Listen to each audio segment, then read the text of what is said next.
Hello dear, study with सीप में आपका हार्दिक स्वागत करता हूँ। आशा करता हूँ कि आप सभी स्वस्थ होंगे और खुश होंगे। तो चलिए एक मोटिवेशन कोट हो जाए। अपने लक्ष्य को ऊंचा रखो, अपने लक्ष्य को ऊंचा रखो और तब तक मत रुको जब तक कि इसे हासिल न कर लेते हो। तब तक मत रुको जब तक इसे हासिल न कर लो। मतलब अपने लक्ष्य को हमेशा क्या रखना, बड़ा सा लक्ष्य देखना और उसकी ओर अग्रसर रहना। ठीक है विद्यार्थियों, तो राजस्थान का भूगोल चल रहा था जिसमें आपका आज टेस्ट 3 है, जिसमें आपको 20 क्वेश्चन मिलेंगे। तो चलिए पहला क्वेश्चन है, 56 का मैदान है। 56 का मैदान कहाँ स्थित है? पहला क्वेश्चन है, पहला ऑप्शन है दक्षिणी पूर्वी उदयपुर, बांसवाड़ा एवं चित्तौड़गढ़ के दक्षिणी क्षेत्र में। दूसरा ऑप्शन है कोटा और बूंदी जिले का लगभग 1/3 क्षेत्र। थर्ड ऑप्शन है श्रीगंगानगर जिले का मैदानी क्षेत्र। फोर्थ है भरतपुर का मैदानी क्षेत्र। तो करेक्ट ऑप्शन हो जाएगा अपना दक्षिणी पूर्वी उदयपुर और बांसवाड़ा एवं चित्तौड़गढ़ के मध्य का क्षेत्र क्या कहलाता है? अपना 56 का मैदान कहलाता है, जो कि माही नदी बनाता है। बांसवाड़ा व प्रतापगढ़ के मध्य के भूभाग को क्या कहते हैं? 56 का मैदान कहते हैं। अगला क्वेश्चन है, राजस्थान का वह जिला जो आयताकार है तथा कच्छ की खाड़ी तक फैला हुआ है, जो दक्षिण पश्चिम में पाकिस्तान की सीमा के बहुत निकट है। पहला ऑप्शन है बाड़मेर, दूसरा है जैसलमेर, थर्ड ऑप्शन है जालोर, फोर्थ ऑप्शन है नागौर। वह कौन सा जिला है जो आयताकार है और कच्छ की खाड़ी पर तक फैला हुआ है? तो करेक्ट ऑप्शन हो जाएगा अपना जालोर। अगला क्वेश्चन है, उदयपुर के कुंभलगढ़ व गोगुंदा के बीच की भूमि क्या कहलाती है?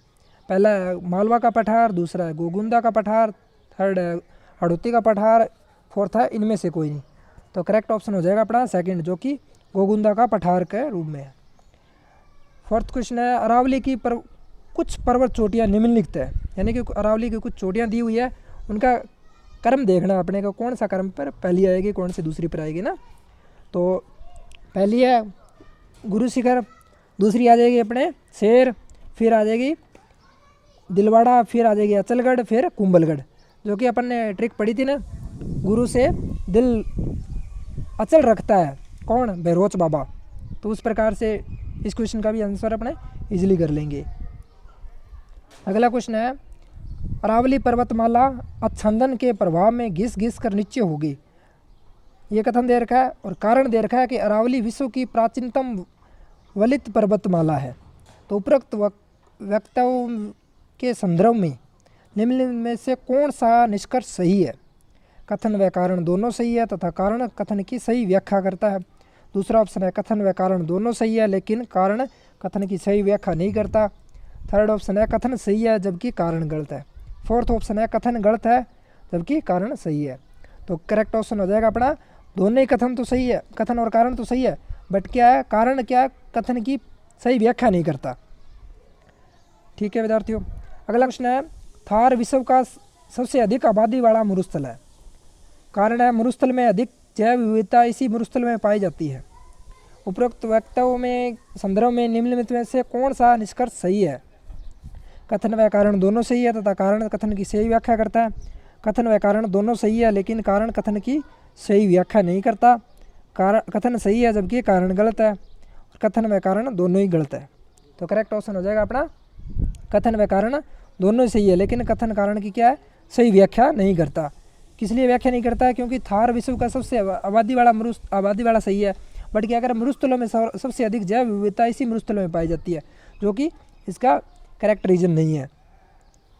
अगला क्वेश्चन है, निम्नलिखित में से कौन सा कथन असत्य है? असत्य कथन कौन सा हो जाएगा अपना? पहला है हेनसांग के समय राजस्थान के मरु प्रदेश को गुर्जर प्रदेश के नाम से जाना जाता था। दूसरा है वर्तमान में राजस्थान के मरुस्थल को थार का मरुस्थल कहते हैं। थर्ड है राजस्थान का मरुस्थल बीकानेर, जैसलमेर, कोटा, उदयपुर और अजमेर तक विस्तृत है। फोर्थ है राजस्थान के मरुस्थल में वर्षा का अभाव रहता है। तो अपने तीनों ही करेक्ट हो जाएंगे, बट जो थर्ड ऑप्शन है वो गलत हो जाएगा। ठीक है विद्यार्थियों, क्योंकि राजस्थान का मरुस्थल क्या है? कोटा और बीकानेर अजमेर तक नहीं विस्तृत आएगा ना। ये तो कहाँ अपने गंगानगर से लेकर और बाड़मेर तक ही है। अगला क्वेश्चन है, राजस्थान के मरु प्रदेश में प्राचीन काल में प्रभावित होने वाली सरस्वती नदी के संबंध में कौन सा कथन असत्य है? सरस्वती नदी जो कि दृश्यवती नदी या अपने घग्गर नदी के नाम से जाना जाता है, उसके बारे में पूछ रहा है कि सरस्वती नदी का उद्गम हिमालय था। दूसरा है सरस्वती नदी अरब सागर में गिरती थी। सरस्वती नदी एक पौराणिक नदी है। फोर्थ है सरस्वती नदी हाड़ौती क्षेत्र की प्रमुख नदी है। तो अपना असत्य ढूंढना, यानी कि फर्स्ट सेकंड और थर्ड तो सही है, बट सरस्वती नदी क्या हाड़ौती क्षेत्र की नहीं है। सरस्वती नदी क्या है, युद्धीय क्षेत्र की प्रमुख नदी है। अगला क्वेश्चन है राजस्थान का वह जिला जिसका आकार पतंग तथा समचतुर्भुज जैसा है, जिसके पूर्वी तथा पश्चिमी भाग अंदर की ओर झुके हुए हैं। पहला ऑप्शन है सवाई माधोपुर, दूसरा है बूंदी, थर्ड है टोंक, फोर्थ है कोटा। तो करेक्ट ऑप्शन अपना हो जाएगा टोंक, जो कि पतंगाकार या समचतुर्भुज के जैसा है और पूर्वी तथा पश्चिमी भाग के अंदर की ओर इसमें झुका हुआ है। अगला क्वेश्चन है अरावली पर्वतमाला की सर्वाधिक ऊंचाई और चौड़ाई विद्यमान है। अरावली पर्वतमाला की सर्वाधिक ऊंचाई और चौड़ाई किस में कहाँ सर्वाधिक है? तो पहला ऑप्शन है अपने मध्य क्षेत्र में, दूसरा है उत्तरी क्षेत्र में, दूसरा है दक्षिणी पश्चिमी क्षेत्र में, फोर्थ है दक्षिणी क्षेत्र में। तो करेक्ट ऑप्शन हो जाएगा अपना सी, जो कि दक्षिणी पश्चिमी क्षेत्र है। अगला क्वेश्चन है राजस्थान में अरावली पर्वतमाला की समुद्र तल से ऊंचाई पूछी है। पहला है 1225 मीटर, दूसरा है 600 मीटर, थर्ड है 1700 मीटर, फोर्थ है 930 मीटर। तो करेक्ट ऑप्शन हो जाएगा अपना डी, जो कि 930 मीटर है। राज्य में जनसंख्या का सर्वाधिक प्रतिशत निम्न में से किस भू आकृतिक प्रदेश में है? राजस्थान का जनसंख्या का सर्वाधिक प्रतिशत पूछा है, कौन से मरुस्थल में है? तो पहला है पश्चिमी मरुस्थल में, दूसरा है पूर्वी मरुस्थल में, थर्ड है दक्षिणी पूर्वी पठार में, फोर्थ है अरावली पर्वतमाला में। तो जनसंख्या का घनत्व पूछा है कि कौन से मरुस्थल में सर्वाधिक जनसंख्या घनत्व है, जो कि अपने हो जाएगा करेक्ट ऑप्शन है पूर्वी मैदान में। पूर्वी मैदान में अपना सर्वाधिक हो जाएगा। कितना परसेंट है पूर्वी मैदान में जनसंख्या का? 40% है, और पश्चिमी में 30% है, और मध्यवर्ती में 17 है, और दक्षिणी पूर्वी पठार में 13% है। क्षेत्रफल की दृष्टि से सबसे बड़ा संभाग कौन सा है? तो अपना जोधपुर हो जाएगा। अगला क्वेश्चन है मध्यवर्ती अरावली पर्वतीय प्रदेश में राज्य के कुल क्षेत्रफल का कितना प्रतिशत है? तो मध्यवर्ती अरावली का प्रदेश में कुल क्षेत्रफल कितना है? तो अपना करेक्ट ऑप्शन हो जाएगा, पहला ऑप्शन है 9%, दूसरा है 7%, थर्ड है 23%, फोर्थ है 21% और 11%। तो करेक्ट ऑप्शन हो जाएगा अपना 9%। अगला क्वेश्चन है अरावली के पश्चिम में स्थित क्षेत्र को क्या कहा जाता है? अरावली के पश्चिम में स्थित क्षेत्र को क्या कहा जाता है? तो क्या आ जाएगा अपना, पहला ऑप्शन है विशाल मैदान, दूसरा है पश्चिमी रेतीली भूमि, थर्ड है 56 घाटी, और फोर्थ है मेवाड़ का चट्टानी क्षेत्र। तो करेक्ट ऑप्शन हो जाएगा अपना पश्चिमी रेतीली भूमि। अरावली पर्वत श्रृंखला की तुलना अमेरिका के कहाँ अल्पेंशियन पर्वत से की गई है? अरावली भारत के पश्चिम भाग में स्थित एक पर्वतमाला है, ये तो पता ही है। भारत की भौगोलिक संरचना में अरावली पर्वत प्राचीनतम पर्वतमाला है। यह संसार की सबसे प्राचीन पर्वत श्रृंखला भी है, जो राजस्थान के उत्तर से दक्षिण 2 भागों में बांटती है। अरावली का सर्वोच्च शिखर कौन सा है? गुरु शिखर है, जिसकी लंबाई 1722 या 1727 मीटर भी आती है कभी कभार। राजस्थान के कुल क्षेत्रफल का कितना प्रतिशत रेगिस्तान या अर्ध रेगिस्तान है?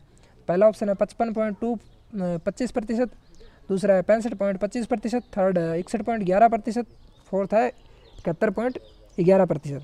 तो राजस्थान का कुल क्षेत्रफल का कितना प्रतिशत है? 61.11% है, और जनसंख्या पूछी जाए तो 58% आ जाएगा। अगला क्वेश्चन है अरावली पर्वत श्रृंखला के बारे में कौन सा कथन सही है? यह एक घुमावदार पर्वत श्रृंखला है, यह एक दुनिया की सबसे प्राचीन या पुरानी पर्वत श्रृंखला है, यह तैथिस सागर का हिस्सा है, या अरावली पर्वत श्रृंखला में कोई घाटी नहीं है। तो क्या आ जाएगा करेक्ट ऑप्शन? यह दुनिया की सबसे क्या पुरानी पर्वत श्रृंखला है, जो कि पीछे वाले क्वेश्चन में भी आपने देखा था।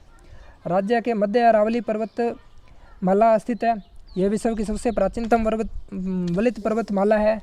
यह पर्वत शिखर श्री क्रम्बियन यानी पोलोजाइक युग की है। यह पर्वत श्रृंखला पश्चिम दक्षिण से उत्तर पूर्व की ओर है। यह पर्वत श्रृंखला की चौड़ाई व ऊंचाई दक्षिण पश्चिम में अधिक है, जो धीरे धीरे उत्तर पूर्व में भी कम होती जाती है। यह दक्षिण पश्चिम में गुजरात के पालनपुर से प्रारंभ होकर उत्तर पूर्व में दिल्ली तक जाती है, जबकि राजस्थान में श्रृंखला खेड़ ब्रह्मा सिरोही से खेतरी तक 550 किलोमीटर है। टोटल लंबाई कितनी है इसकी? 930 है, बट राजस्थान में कितनी है? 550 किलोमीटर है, जो कि कुल इसकी लंबाई का क्या है? 80% है, यानी 80% अपने राजस्थान में बहती है श्रृंखला है, और 20% क्या है, बाहर है। उदयनाथ पर्वत श्रृंखला के किस जिले में स्थित है? उदयनाथ पर्वत श्रृंखला राजस्थान के किस जिले में? तो राजस्थान के अलवर जिले में उदयनाथ पर्वत श्रृंखला स्थित है। नाग पहाड़ कहाँ स्थित है? तो नाग पहाड़ क्या अपने अजमेर में स्थित है। सब तीर्थों का गुरु नाग पहाड़ के बीच में बसा हुआ ऋषियों का तीर्थ स्थल, सृष्टि के रचयिता ब्रह्मा की यज्ञस्थली और ऋषियों की तपस्थली तीर्थ गुरु पुष्कर नाग पहाड़ के बीच में बसा हुआ है। यहाँ प्रतिवर्ष विश्व विख्यात कार्तिक मेला लगता है।